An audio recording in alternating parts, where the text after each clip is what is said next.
funded. It was through a different pot of money within Health and Human Services that is for case management, not regular resettlement.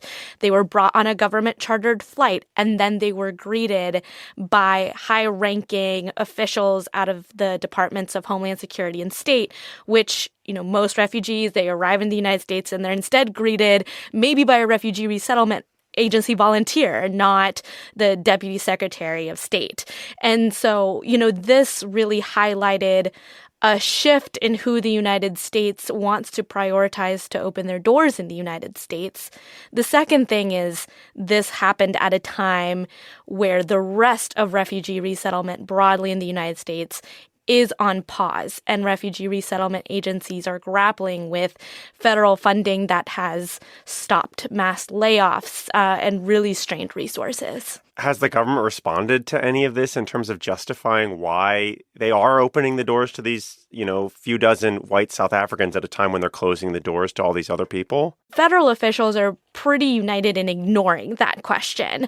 And they're pretty united in saying that they believe that there is this alleged mass genocide happening, particularly to the white minority in South Africa, and that the United States stands against genocide and stands against that kind of violence and will help get those people out if they want.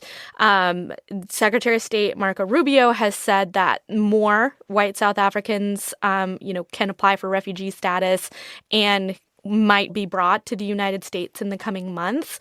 Again, at a time in which you have hundreds of people from all over the world, the Afghani refugees, many of those individuals who even assisted U.S. armed forces in the war, and it's not safe for them to stay in Afghanistan, had plane tickets, were ready to board a plane to the United States, had often even waited years for this opportunity, and now that's been completely put on pause. Of all the things that Trump has done, I would say this is probably the purest form of white identity politics, of which he is an expert practitioner.